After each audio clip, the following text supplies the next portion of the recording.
Welcome to Licensed Poetics, a podcast where we talk about stories. I'm your host, Fang Ling. And I'm your host, Ahim. We have two very exciting guests with us today, artists Antoinette Luu and Bella Luu. Welcome. Hello. Hi. We'll talk about your bios in detail a bit later in our interview segment after we go through our first What You're Reading segment. If you're new to our podcast, the What You're Reading segment is where we catch up on what we've read recently and talk about what we think of them. Ahim, would you like to start first? How about you start first? Fine, I'll go first. Okay, so today I wanted to talk about a short story collection by the Chinese-American writer Yiyun Li, or Li Yiyun for any listeners who speak Chinese. And this collection is a very small collection of 10 stories. It's titled 1,000 Years of Good Prayers. The author was born in 1972 in Beijing and moved to the US in 1996 when she was 24. And the stories in this collection take place between China and America, and they usually take place in China's transition period away from socialism and into market capitalism. So that happened in 1978, so the stories usually take place in the 80s and 90s. And that is a time period that I'm very interested in, and that's partly why I picked up this book. And what this author is really good at is she adds a very human dimension to her stories. They're not overtly political, but the political themes of the time are very much present in the background of every story. Let me say up front that this is a very well-written book. If the author submitted any of these stories for an English class in university, she would get 100%. She's a fantastic writer who knows all the tricks of the writing craft, and she's able to present that with empathy and imagination. I'll give an example of the first story, which is titled Extra. I'll come back to talk about her titles a bit later, but this story takes place in a private school in Beijing. And it was actually one of the first private schools that appeared after the big transition, because obviously before that, China had no private schools. Everything was publicly owned. Just remind us, what's that term called again? Like transformation? Oh, okay. So in Chinese, it's called 改革开放. Yeah. And in English, I've seen it translated as Deng Xiaoping's reform and open up period. An open up, yeah. That's it. Which I think is a totally inadequate translation, by the way. I think it's so awkward, and I think there needs to be a better translation. Well, the thing is, the same thing happened in the Soviet Union during the Gorbachev era, and they called it perestroika. So they used the Russian word, but obviously it's harder for an English speaker to use the Chinese word 改革开放 directly, so they just called it reform and open up. Which is very literal translation. Very literal, yes, and not very easy to remember in English at all. So in this first story called Extra, it takes place in a private school, and the protagonist is an older woman who works as the janitor/cleaner at the school, and she forms a friendship with a little boy from a rural area. The little boy is isolated and bullied because all the local Beijing kids would make fun of him because he's from a rural background. And so this janitor lady kind of forms a friendship, a unique friendship with this little boy. So it's a very human situation in a backdrop of that time. One thing that stuck with me was the janitor lady would feel sad about all the very abundant food that the private school canteen cooked for the kids that the kids couldn't finish, and they would just throw it away. And she's very struck by that because when she was younger, this would have been the high socialist period, Cultural Revolution, Great Leap Forward. There was not that much abundant food, and certainly no one would ever throw any food away like that. So yeah, I haven't finished this entire collection yet. I've read 5 out of the 10 stories, and they're all very short. They're all 20 pages. And I would definitely recommend to anyone who is interested in the short story form and also in that period of modern China's history. So every short story is from different perspective of different people? Yeah, different people. Okay. Very different people from all levels of Chinese society. Right. Okay, and I wanted to quickly mention this afterword written by David Robinson. He compares Yiyun Li with Anton Chekhov, actually, who is one of my favorite Russian authors, as well as the French master of short stories, Guy de Maupassant. I don't know how to pronounce his first name. That's pretty good. Is it Guy or? I think we'll accept it in this room. I know. I'm pretty sure his last name is Maupassant. That's how you say it. But I don't know how to say his first name. I should have found out anyway. Yeah, there's this very compelling line in this afterword that says, in the future, historians will look back on China's first step towards superpower status as the most important economic transformation since the Industrial Revolution. Another thing that he raised was that there's an irony, and there's the awkward position of a writer that is stuck between China and the United States. He says that the irony is that if Yiyun Li really was a dissident, if she wrote crude anti-communist propaganda instead of wonderfully humane short stories, Li would automatically qualify for an officially sanctioned, hassle-free existence in the US. Which basically means if she was more anti-China, if she was more explicitly anti-CCP, she would actually live an easier life in the US. But at least in this collection, she very obviously refused to do that. She refused to prove loyalty to the US by hating on China, which I really admire. Mm-hmm. I can see why you look up to that. Is that shade? Are you throwing shade? But yeah, it's so hard. But then, of course, China does not accept her either. She expressly refused to allow any of her writing to be translated into Chinese. Wow. Because she does not want her writing to be published in China and for it to gather any attention, so that if China puts her on some list, when she goes back to visit family, she could be put into unknown danger. And so, like, literally, like, the Chinese literature is deprived of a great writer like her. Even though her writing tells us so much about China and, like, helps Chinese people understand themselves, they don't have access to it. Yeah. So officially, she's not banned from China because... No, because her work is not available in it's Chinese. It's not existing. Exactly. They can't ban it if it doesn't exist. The final thing is, because I thrive on negative energy... I do have a few things to say about her titles. All of her titles are such like pretentious English major titles. Can you read one out? Yeah. So there are only 10. I'll read all of them out. The first one is called Extra, just one word. Okay. The second one is After a Life, Immortality. Oh. You're like, I heard of that. You'll see why in a sec. Okay, and The Princess of Nebraska. I like that one. And then Love in the Marketplace and Sun, one word. And then The Arrangement. And then Death is Not a Bad Joke if told the right way. And then Persimmons. And then finally a story called 1,000 Years of Good Prayers. Have you heard of that movie called Past Lives? Yes. Literally, We watched it like a month ago. Oh my God, Really? amazing. What do you think of it? I really liked it. I like honesty here in this podcast. Yeah. Do you want to go first? Oh, I learnt a lot from it, but it's one of those movies in the moment you're like, this is quite slow. Yeah. It's quite slow. That's how I felt. Yeah.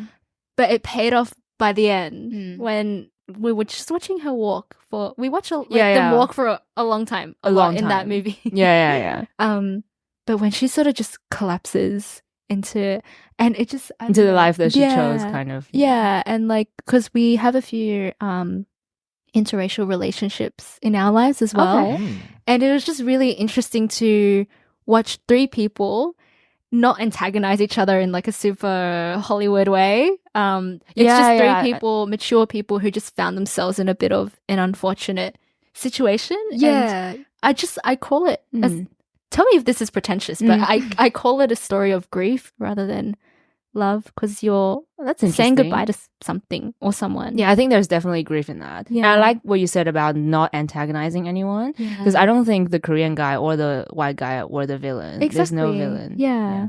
I also thought it was a bit slow. Yeah. And by the end, I really had to pee, so I did not like that at all.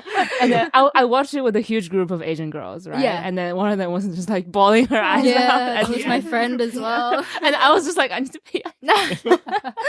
It was awful. But yeah, I just thought it was a bit slow. Yeah.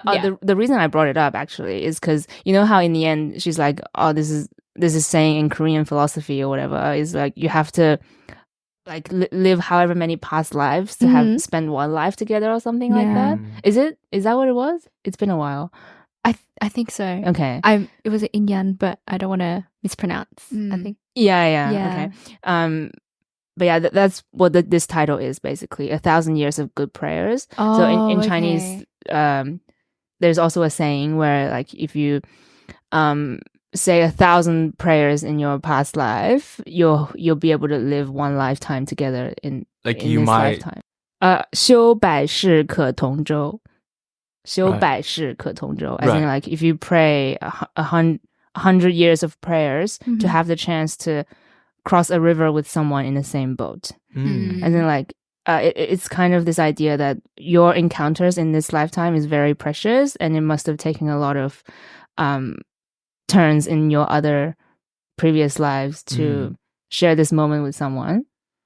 And it is beautiful, but like and I think in this story that Yiyun Li created, it definitely works. I just find that idea itself a bit annoying because I believe in like taking your life into your own hands, right? Yeah, I don't like to believe that it's like predestined. Preordained. Yeah. But maybe that's just my negative energy. No, that's fair. Exactly. I literally had this conversation with my grandma like a week ago because she always talks about reincarnation. Yeah. She thinks that we were fishermen in our past lives. Just you two specifically, or your entire family? Just me and Annette, Oh my God. because we have to like have like braces and like dental surgery. So But so do I. What the hell? Yeah, so she thinks that this is her theory. I don't know how true this is, but she thinks that we were fishermen, and because we have to get surgery in this life, it's like karma for us using the hook to fish. Yeah, and therefore we have like underbites. Yeah, because that's like the hook pulling That's our jaws hilarious. forward. Yeah, That's hilarious. Oh, that's interesting. I wonder what my dental troubles would place me in the past life. And also, I think this is coming from like a Buddhism Oh yeah, culture. Yeah. for definitely. Yeah. I think this is like a way to glorify all the suffering you go through. You know, I think so. Maybe not glorify, but maybe a way to accept it. Be like, I can't change anything about it because it's preordained.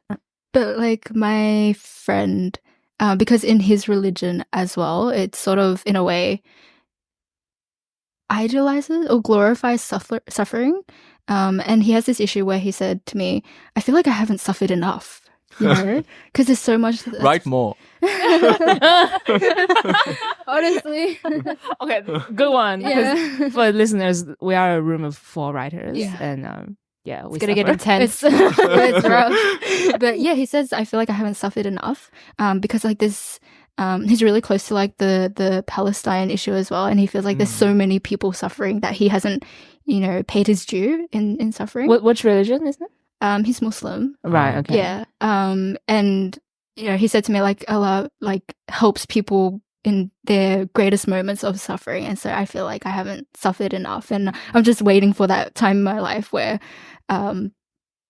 the suffering comes and I go through it. I go through the motions of it all.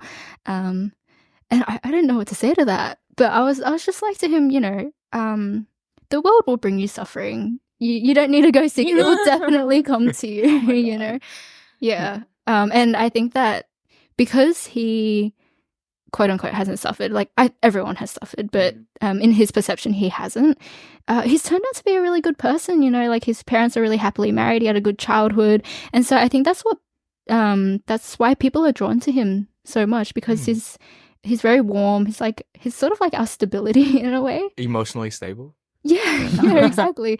It's good to have a friend who's emotionally stable, you know. When you're a writer. You won't find that here.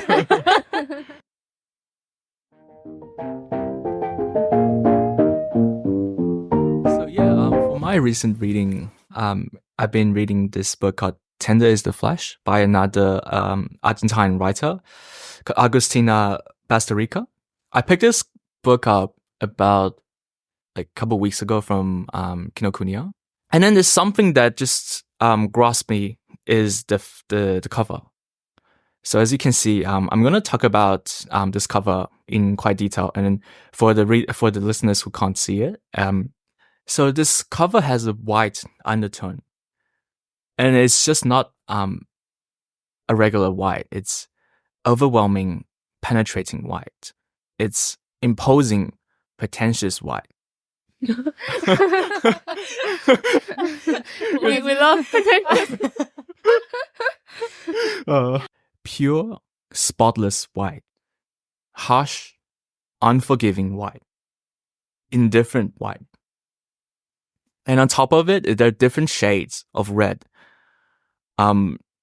Crimson, and I don't know, just different names of red. Insert different names of red into script. Yeah, that was what I was doing earlier. I was trying to fish as many like negative connotation words associated to white as possible, just to fit in, and then all splashed and tainted this white background, and then that's somehow linked to the world building and then the setting of the story, which is a near future dystopian horror that in this society there's been a virus that infected every kind of meat, every kinds of meat, and then ultimately they're inedible.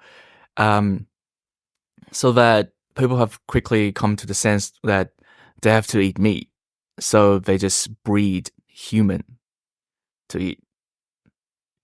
Yeah, it's like this is so it's very fucked up. And then the first few ideas like what happened to plant-based proteins, and then what happened to like I don't know, like lab-grown meat. Like one of our friends that previously worked in a like lab-grown meat company. Yeah, so what happened to them? But yeah, so like the explanation in the story is that so there's some like acclaimed scientists that suggest that there's some certain nutrients that are essential to human body can only be found in like real meat. So yeah, and then it quickly became like a government propaganda as well. It's just like everyone just accepting the fact that we have to eat meat. Okay, that's very dystopian. This guy, we follow this guy called Marcos. He works in a process plant, which is a new version of the slaughterhouse. The story is just really like it goes to the very minute details of how a processing plant works, and it goes through every step of the slaughter process. And it became really disturbing. It's really unsettling.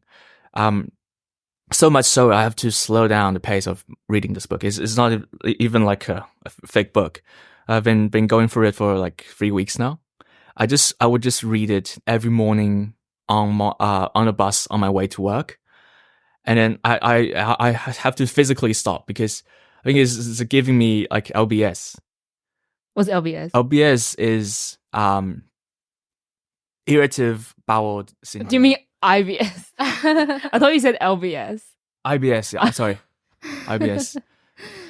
Yeah, it's like it becomes it's psychological at first, and it became something that's really physical, and it's like making me feel unwell. Yeah, like really abject. Can you recommend a book that cures IBS for me? Actually, not for me, asking for a friend.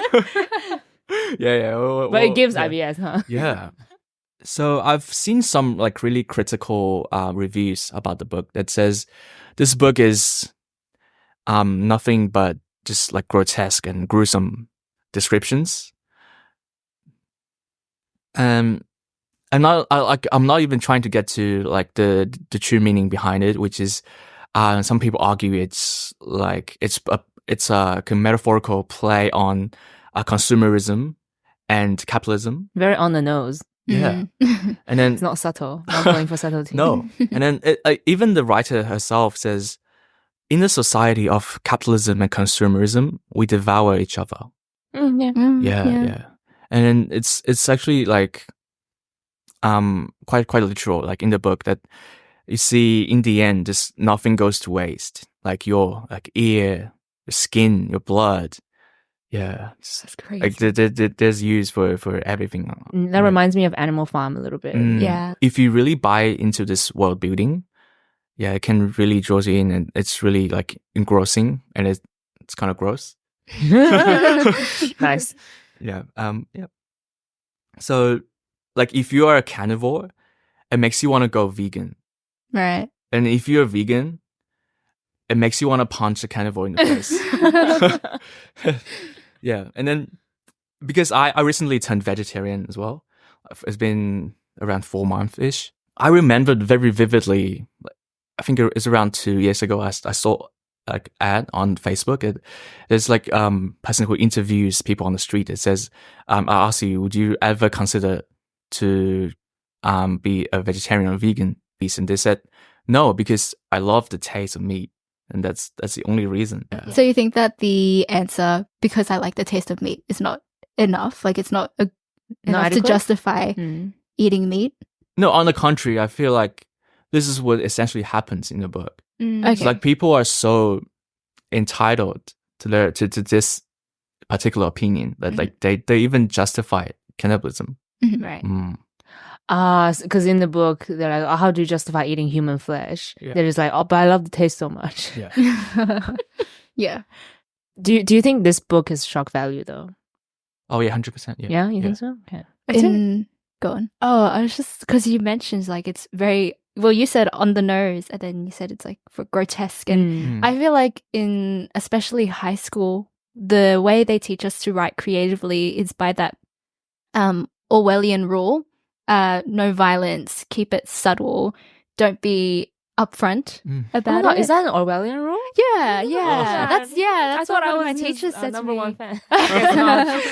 Yeah, like it should be more about implication, or like no gore, nothing too confronting. Yeah. But sometimes it's called for, like you said, we literally devour each other with consumerism. Like you see the videos circulating around Black Friday. I do think as a writer you have to be very careful what gore and what shock value you go for. Yeah. Exactly. I think the one that I usually talk about is American Psycho. A lot of people have a lot of problems with the extreme violence in that book, but I actually think it's justified for what that book was trying to do. The book I have with me is called Time is a Mother. And this is a poetry collection by Ocean Vuong. Everyone's talking about it. Everyone and their mama is talking about it. I'm part of this wave of Ocean Vuong stans popularity. And I finished reading this a while ago, but I realize, I don't know about you guys if you have writing rituals, but when I sit down to write, especially poetry, I need to have certain books around me. Wow, that's so beautiful. Yeah, and this is a book that because I've been writing a lot of poetry now that we're at the end of the year and I have the time.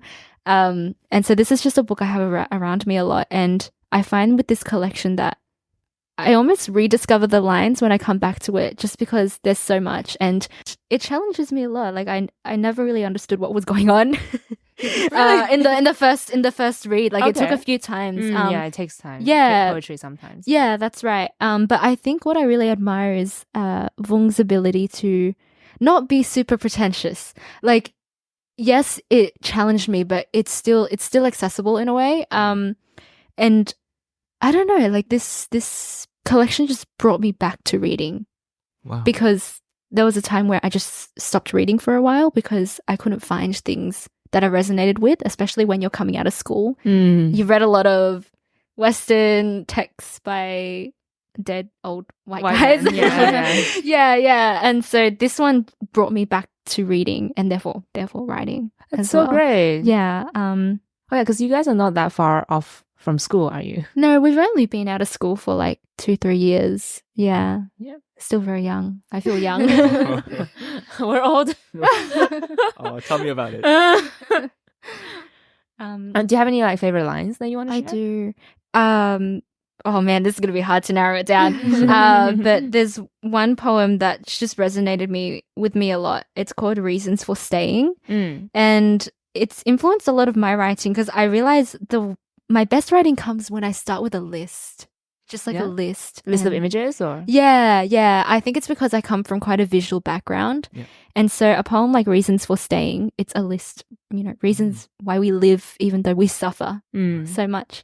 And I like that it's so impressionistic. I really like works that are impressionistic in their imagery. What do you mean by impressionistic? Like impressionism? Like yeah. So okay. like with painting and impressionism, when you go up close, it doesn't make sense, right? It's you see. You take a step back. Yeah, that's right. But up close, it's quite beautiful because each stroke is so palpable. Does that make sense? Like you can see the texture. But it doesn't make sense, and it only makes sense when you step back. But yeah, reasons for staying. It's fragmentary and it's impressionistic.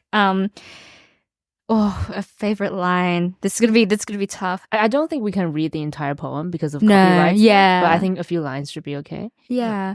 A lot of them it's just beautiful imagery, but sometimes the best lines aren't heavy on imagery. Like the ones that I carry with me is that mercy is small, but the earth is smaller. Whoa. Yeah. It took a while for me to really sink in, but what does that mean for you? For me, it's like for the act of forgiving someone, especially like coming off a pandemic when you're living together with your family and you're really on each other's backs and you get really irritated with each other, right? You didn't do the dishes, you left this out, XYZ. And so mercy being forgiveness, right? The act of that is really tiny and but the gravity it holds is really big. Yeah.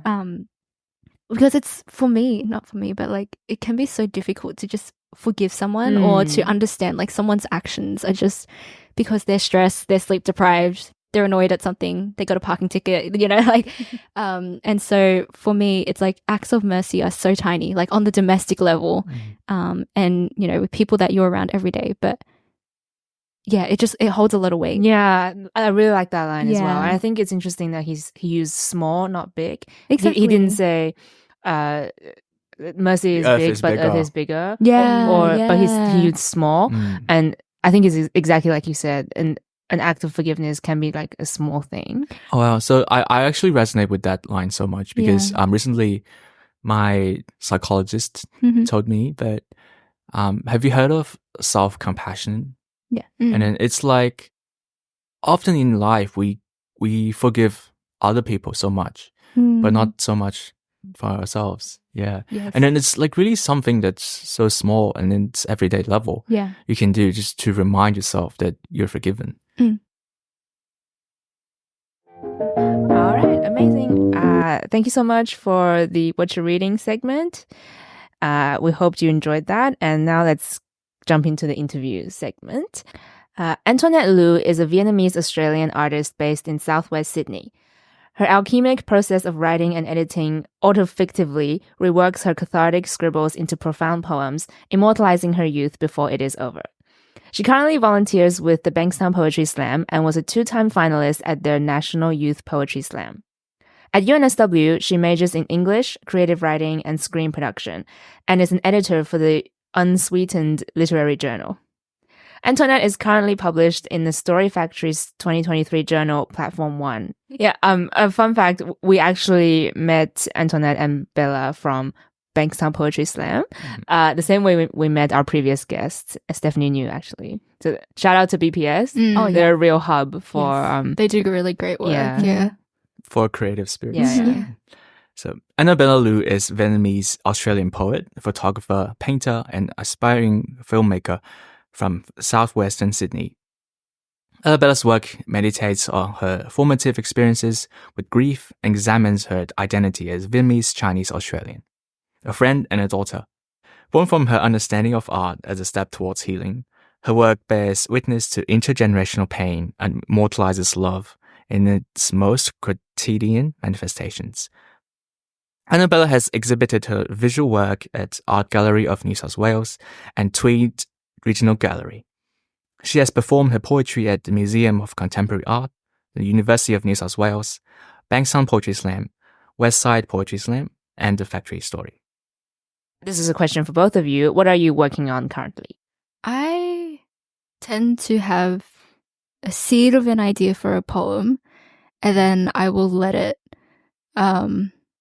I'll let it linger for like months and months. And so right now, please no one take my idea before I finish it. But I have this seed of an idea for a poem called, for now, like The Lotus Flower, where a backpacker comes and picks this lotus flower because he thinks, you know, how pretty, how exotic it looks. And I am basing this off my friend who often gets treated as the lotus flower trope. Do you know this trope?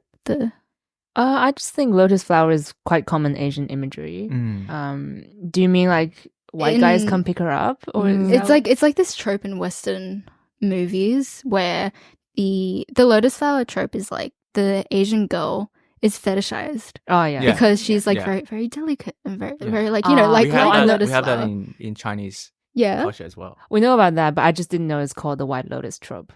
Yeah, something like that. There's a lot of tropes for like Asian characters, you know, like the dragon lady, the asexualized. Anyway, yeah. So like I really want to write a poem for her because a lot of guys assume that because she is just naturally, her voice is very soft and she's very, you know, graceful and delicate, and so guys tend to assume that they can hit on her and that she'll be like, oh, you know, thank you. I see. I'm you're like my savior. No, but she's very strong, like in her character, and very independent in her thinking. And so I want to write a poem for her because I feel like she deserves it. That's so sweet that you're writing a poem for your friend. It's where I get most of my creativity come from. I don't like writing about myself because then I get in my own head about myself. So yeah, I write about my friends and family more. Yeah, self-absorption is like a really easy trap to fall into. Yeah. It's never attractive. Like the enhanced ego when you're a writer, because like it's all about you and what you experience in your life, and your name's on the cover of the book, and like you have to keep that ego in check. A question building on that is that's quite like a narrative poem, isn't it? Like there's something that happens. A guy picks up the flower. How do you ever write short stories, and how do you pick which one to do poems and which one to do stories?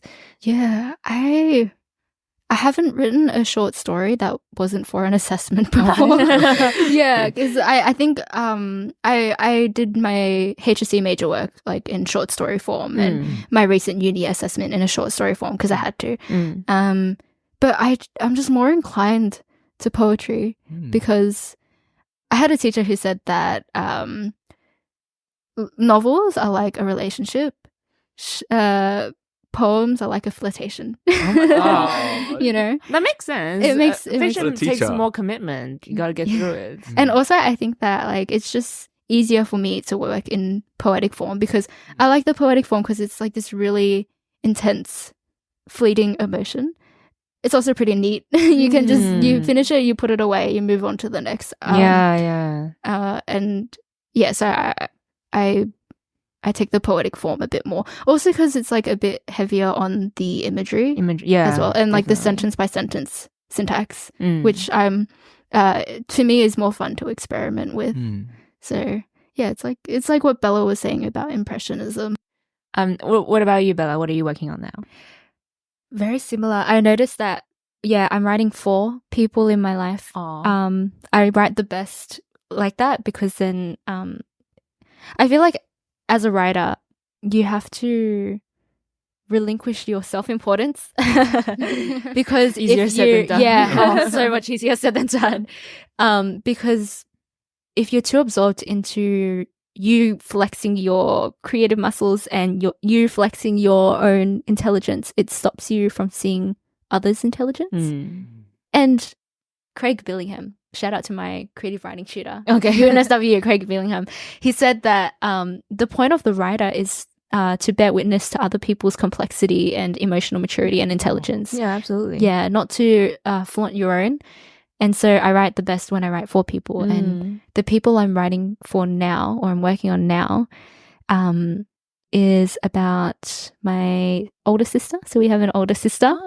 She's 5 years older than us.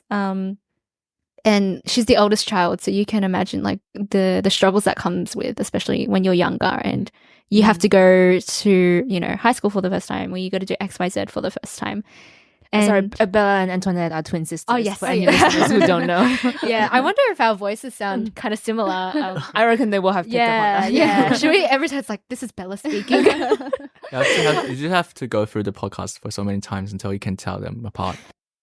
So I'm writing about my older sister, the fact that if you met her now, she's so funny and she laughs very loud and she cries a lot because like even at the trashiest movies, like like even if it's cliche and it's all just like dies and it's very predictable, she'll still cry. And to me that just shows like how empathetic she is as a person. And so you never would have guessed that she had a really turbulent childhood, a traumatic childhood, and that's quite a few people in my life. Like, I don't know what this poem's going to be about, but I know that it's sort of, again, bearing witness or trying to highlight, like, people could have turned out completely different, but they didn't let their childhood trauma define them.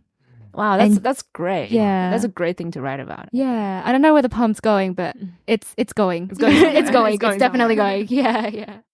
And then I just want to say that it's really special that you are writing for someone else in your life in a scene where it's all about yourself. Mm-hmm. And then do you feel like it's because you guys are writers? So you're just making a voice for someone who necessarily are writers and who can't really voice for themselves. Yeah, my one of our friends that we met at Bankstown Poetry Slam, Cody Prufrock, he has this idea where the first draft is for you.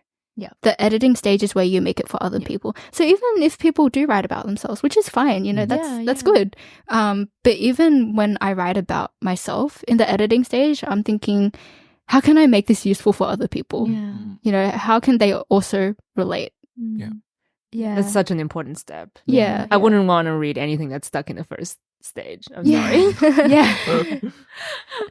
Yeah, like, because we always say that as soon as your sister, yourself, as soon as they hit the page, they're no longer you or your sister. Like, they are a character. Yeah. Or they are a persona. Yeah. And they need to be constructed in a way that's accessible to the audience. So how did you find your performance, Ahim? For listeners who don't know, Ahim performed for his first time, actually, at the Youth Poetry Slam. It was incredible. It was incredible. Wow, you seem to have such like an established style. Oh, thank you. I think that's just from us being older. Okay.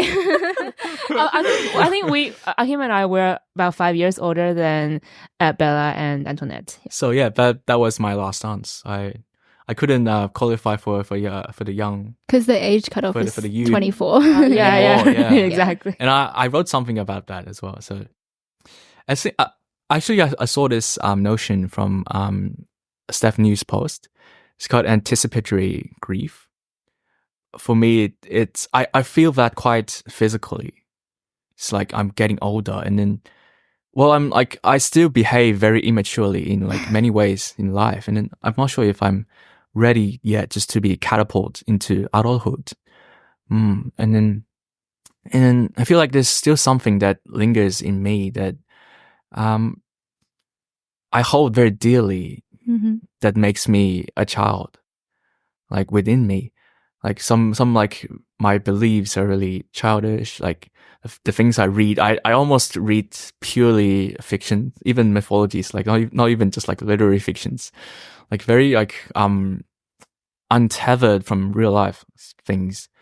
Yeah, I think that like these are like things that hold me back from just being like a boring adult that I don't want it to be. But I admire that, though. Yeah. I admire that you read so much mythology and high fantasy and stuff like that. Yeah, and then I saw this quote from Bazterrica, the poet for the poet for Poetry Unbound. Oh, okay, yeah. And then he said that myths are not something that's fake, but something that with too much truth, it needs a fantastical frame. I really agree with that. Yeah. See, that's like the other case for autofiction as well. It's like, if you write, if realism was the only thing that existed, I don't know. I really am really getting into like mythology, magical realism, things like that, because they just, again, when you translate stuff onto the page, it restores or imbues it with a sense of magic that you feel living your life, but that is not, it's sort of invisible, you know. I'm reminded of this quote by Evgeny Zamyatin, who is a Soviet writer. He wrote We, that famous science fiction book that George Orwell based 1984 on. There's a quote from that book that's just like, it literally summarizes the point of fiction writing for me. He says, we as writers, we have to coat the bitter truth in a thick layer of honey so that you can swallow it down your throat. Right? It sounded very weird, and that's not the exact quote, but that's what he meant. So what do you guys think your core of storytelling is? Such a good question. It's so good. What's your calling? It doesn't necessarily have to be a thing. It can be like emotion. I went through like a self-help phase in high school. We all did. Yeah. And it wasn't doing much for me. Because it was telling me to be empathetic, but it wasn't showing me how. And so fiction and poetry, it forces me to exercise empathy as a skill. And I feel like being a writer is choosing that specific way of living your life, just trying to empathize with the people around you so that you may represent their intelligence, their suffering, but also their beauty in a way that is that does it justice on the page. That's so beautiful. Oh my god. It's like being a writer is sort of like, it's not just like a job or anything. It's a lifestyle. It's a you know, you're constantly, it's a way of being. It's a way of living your life. Yeah, exactly. because you're always, we're not going to make that much money off this. So it's a way of being. Like you are constantly observing the things in life. First of all, to write about, but then like when you keep doing it, you start to realize there's so much in life to write about. You know, but like what Bella was saying about the self-help phase. I went through that as well, and I just remember I went through a self-help phase and a philosophy phase, and oh my god, that's exactly what I did in high school. I think a lot of us, because you feel so lost, right? You're looking for something to follow. Exactly. I think it helped at the time, but now I've outgrown it. Exactly. Like, and I think like it does help to a certain extent, but I think that sometimes it's so aphoristic, like, you know, be open-minded, be empathetic. Yeah. Now when I see that, I'm just like, oh. This is music to Bifang Lin's ears, by the way. She hates something. There's a culture of not saying how you feel, and a lot of things are like, it's less so the case now because we're growing up as writers and we're having more open conversations. But when we were younger, we didn't speak a lot about what was on our minds. Like, there's a lot of passive action and unsaid, unspoken things. Oh my god, I literally just want to share that quote. It's very related to that in this book that I was just talking about. In that story, 1,000 Years of Good Prayers, it's about the communication or lack thereof between a Chinese daughter and her father. And she came to America when she was young, and turns out she learned to express her feelings in English because she never learned to do that in Chinese. Wow. Tell me that's not relatable to everyone in the room. Wow. So relatable, right? That's what On Earth We're Briefly Gorgeous does. He's writing a letter to his mother in English, and she's illiterate. This is how I felt like when I was stepping into therapy. Because like, love it. I deliberately looking for like non-Chinese speaking psychologist, so I can express myself better in English. Right? Like the limits of that quote, the limits of your language are the limits of your world. Like even if you go all the way back to, you know, T.S. Eliot and this Prufrock guy. I don't know if you've read the poem The Love Song of J. Alfred Prufrock. Yeah, I've heard of that. The master procrastinator. But like what these poems and quotes they're showing me, it's like there's no worse feeling than not being able to articulate what you're feeling. Yeah. And that's like my friend who's going through the self-help phase as well. Like he says all the time, like I feel like I struggle to articulate myself and like my ideas, but that's not his fault. It's because of the way that self-help is and also like the way way that self-help is worded, because aphoristically it's so aphoristic and it's so general that it's almost saying nothing. And so he's trying to, the stuff that he's struggling to articulate is nothing. That's why he's struggling, you know? Yeah. I finally found that quote, by the way. If you grew up in a language that you never used to express your feelings, it would be easier to take up another language and talk more in a new language. It makes you a new person. Yeah. Thank you so much for being our guests, Bella and Annette. This was an amazing episode for us. So much fun. I hope you guys had as much fun listening to it as we did recording it. And we can't wait to welcome you back in the future. That'd be so when great. you, I feel like we have so much to we could go for hours. when you both become amazing artists. I'm sure we already are. Yeah, we already are. Thank you so much for listening to this episode. I'm your host, Fan Ling. And I'm your host, Ahim. We'll see you in our next episode. Until Bye. then, bye.